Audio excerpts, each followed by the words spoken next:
Hello, everyone.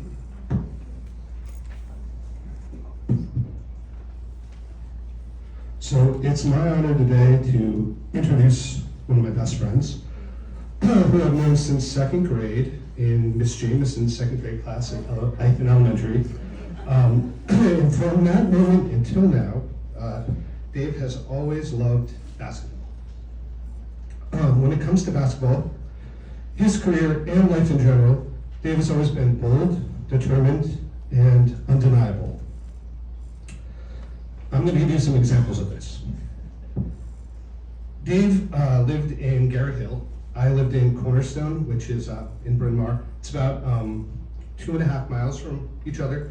And Dave would, when he couldn't get a ride sometimes, he would walk to my house, which was a far walk. He even did that a few times when it snowed. And he would come over, and even if I wasn't home, for whatever reason, he would ask if he could come in and play video games with my mom.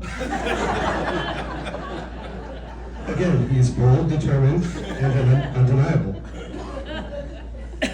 When he did come over and I was there, oftentimes we would play basketball.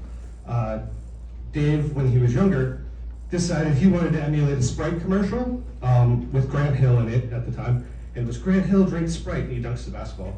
Well, Dave tried to do this and he broke his arm. My wrist. Sorry. So Dave, that didn't deter him. He still would want to come over to my house and play one-on-one, no matter how many times I beat him.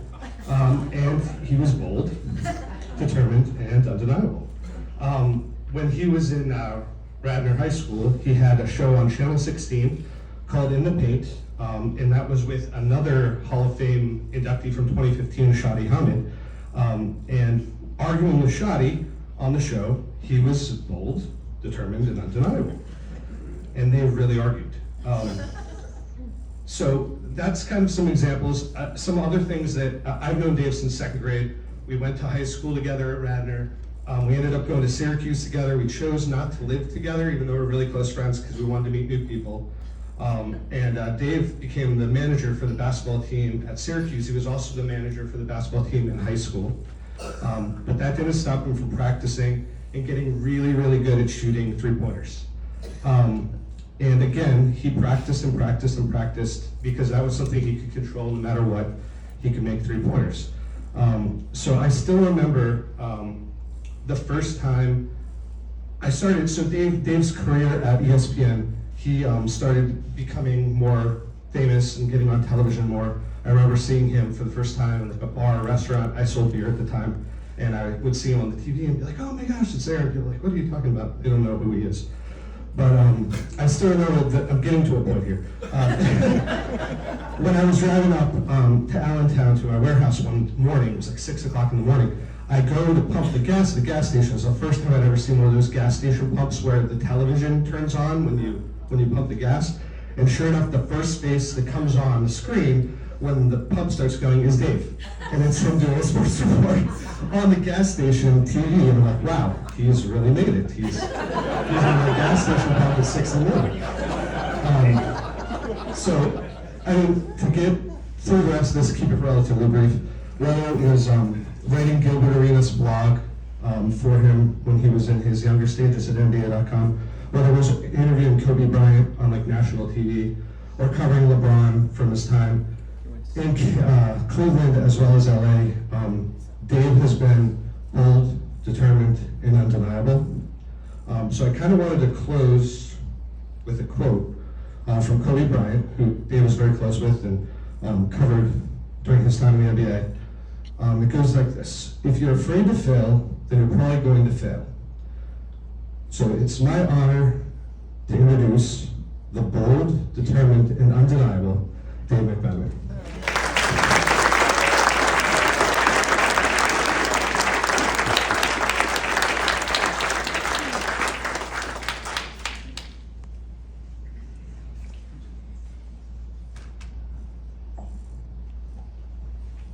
Thank you, Adam. That's one of my oldest and dearest friends. So I want to thank the committee, particularly Paul Wright. This is an incredible honor to be included in this class in particular. It was so great over the last couple of days, get to know the other inductees. And it's just made me ask myself, how the hell did I get here? I was the kid who was so sure of myself and what I wanted to do in life that the blurb that I submitted to the high school yearbook in 2001 ended with me writing, quote, "Thanks and goodbye to Reardon, Scholes, McBride and Balk, and hello ESPN." Next month will mark 14 years for me at ESPN. Radnor allowed the 18-year-old kid coming out of high school to dream big. This school and this community allowed that kid who basically had two things going for himself back then. He loved basketball, and he was pretty good at stringing together a sentence or two and put them together and turn it into a career, into a life. I have to start by thanking those teachers that I mentioned in the yearbook blurb, and a few others. Thank you, Sharon Reardon, who is celebrating her 50th year teaching at Radnor High School History.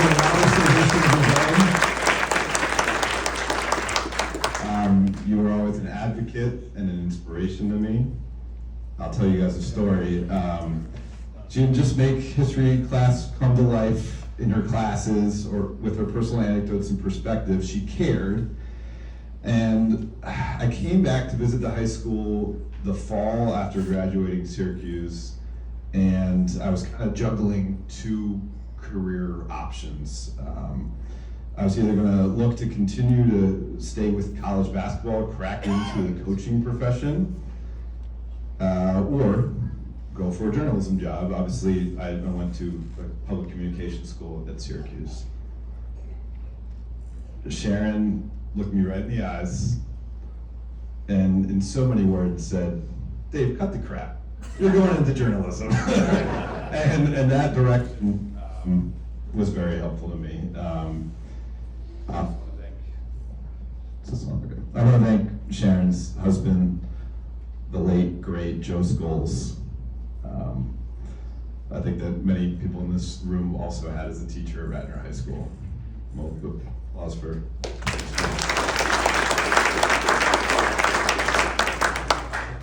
Beyond the curriculum, he taught us in his business classes, in preparing me for the real world. He said, one thing I remember is him saying, quote, "McMenamin, always remember, people are idiots." And that has been so helpful as I've navigated the world. He also showed his classroom the movie It's a Wonderful Life every year just before the winter holiday break. And to this day, as this job, it takes me traveling around the country. I've covered Christmas Day games in Miami, Cleveland, San Francisco, Dallas, Los Angeles. Wherever I am, I always make sure every Christmas Eve to watch It's a Wonderful Life and remind myself what really matters. I'd also like to thank Mike McBride. He was my basketball coach and my math teacher in that order. I thank McBride for his unbridled passion and intensity when it came to coaching the best game in the world. I got very good grades in his class and got very little playing time on his team. I wish I could say it was the other way around, but I can't. I also like to thank Mr. Jim Balk, who's here. He was my history teacher and baseball coach in that order. Mr. Balk was a wonderful storyteller, is a wonderful storyteller, and backed up his lesson plans with personal anecdotes about participating in civil rights demonstrations or trying to tie things back to the Chicago Cubs. And I was always engaged in his presence. I'd like to thank Larry McKenna, who couldn't be here today. I took Mr. McKenna's journalism class as an elective at Radnor, and he challenged all of us to reach out to a working journalist in the field and interview them for extra credit in his class. So I went to a game with my dad, who's here, and I went up to the Philadelphia Inquirer beat writer, who was covering the 76ers at the time, Stephen A. Smith, and approached him about the extra credit chance And he graciously participated in the assignment. All these years later, we're colleagues at ESPN, and he shares the set with my fiance every week on NBA Countdown. I'd like to thank Nikki Comstock with Channel 16. She's now Nikki Crone, and it's called Rad TV. But back then, she gave a TV show to me and Shadi Hamid in the Paint Sports Chat to let us talk sports and television every week, and thought that was a good idea. As I've gotten older, I've seen how success is so contingent on your circumstances. And I feel so fortunate to have had the resources at Radnor, like a freaking TV studio at the school, or writing for the Radnorite. We had a newspaper. I felt fortunate that Radnor had the resources to have a writing center where I could take my school papers and work with a teacher on editing them before I had to submit them to whatever class. We had the resources at Radnor to have teachers on hand in their free time to go over assignments, not for their class, just so you could have a better English paper, a better reading paper, a better history paper. That doesn't happen everywhere. I feel fortunate that one of my classmates at Radnor, Will Midget, must have mentioned to me back home at a dinner table conversation, and his mother, Lisa Williamson, who was the sports editor at the Suburban and Wayne Times, reached out to me about covering local high school and college sports, and not only gave me the experience, but paid me to write stories for the newspaper. I'm a high school kid covering Villanova basketball, and making $25 an article, and running out to Wawa on Wednesday night, because it's gonna end up on people's doorsteps on Thursday morning. But if you go past midnight on Wednesday, you already get the copy at Wawa. Take 2 copies, take the extra Sports Centers, stick it in the one that you buy, you know. And I covered everything from Conestoga girls soccer to Haverford high school football, and the experience was invaluable. But as Adam told you, it's always been about basketball for me. I'll tell you a story. It's 2007, I'm working for NBA.com in New York, and one of my first big assignments was to fly out to Los Angeles to do a story on the Lakers. And the Lakers, at the time, I had this player you all heard about, Kobe Bryant. So after the game, I weighed out Kobe in the locker room, and I mustered up the confidence to introduce myself and bring up our Central League ties. The proud Lower Merion alum that he is stared at me and said, "Wait, you're from Radnor? What are you trying to talk to me for?" Kobe and I went on to have a wonderful rapport. NBA.com ended up moving me to LA a year later after that assignment. I covered his teams for 6 seasons, and I miss him dearly. Of course, he wasn't the first basketball star that I covered. That distinction belongs to Radnor legend Mark Leone. Out in the back. I got published in Slam magazine thanks to doing a little story on Mark, which did wonders for both of our high school egos.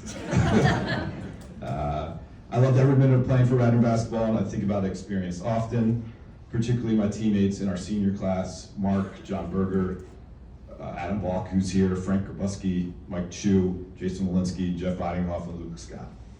I've been so lucky to forge so many friendships and make so many relationships through basketball.